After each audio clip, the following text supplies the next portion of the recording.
Hi, it's Joe Rice, managing partner at JDI, the hotel recruiters. And today I want to ask the question, is there a war on talent? Are you winning the war on talent? And what are 5 things that could be standing in the way? We'll talk about that in just a second.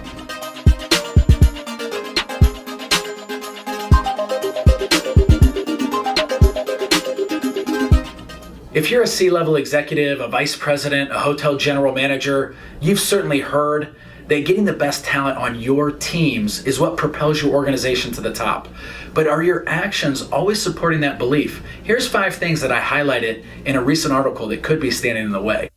Firstly, do you truly believe that talent wins? Is that a belief that you have that's supported by your actions? The best companies invest millions and millions of dollars to get the best talent. And not only that, they evaluate their assessment process. If we look at West Point, they used to evaluate cadets, newcomers, based on their grades in school, the pedigree of their schooling, their athletic accomplishments, in addition to their IQ.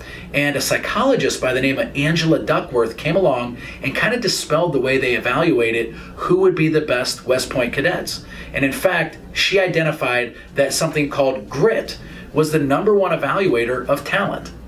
Now, the next thing is you could be assessing these candidates too much or too soon with personality profiles. If you've given someone a 15 or 20 minute or 40 minute personality assessment before they've ever talked to a live human about a job opportunity, you could be losing out on that talent.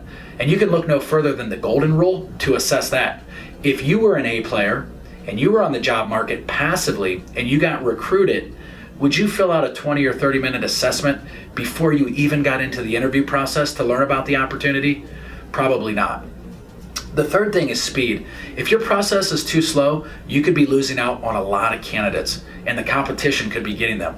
If they're meeting with several different executives on 4, 5, 6 different meetings, you could be stretching it out too long. Or if you get a great candidate and you wait 1 or 2 or 3 weeks to even engage them in the process, you could be moving too slow and not getting them interested in your opportunity. The fourth thing, you could be hiring the very first good candidate that comes along. Sometimes when a search starts, a really good candidate comes along at the beginning of the process, and then you lose sight of all the other applicants that come along. I've seen all too often a very good candidate get hired because they applied for the job first, but at the end of the process, there was a great candidate that applied, and they didn't get in the mix because they were too late. I think you have to really make sure, no matter where you're at in the process, you hire the best candidate. And the final thing is taking shortcuts. In today's marketplace, it is so difficult to think that you could post a job online and get the best talent. You've probably heard the saying, in the land of the blind, the one-eyed man is king. Well, if you're posting the job online expecting to get the best candidate, you could be ending up with a one-eyed man.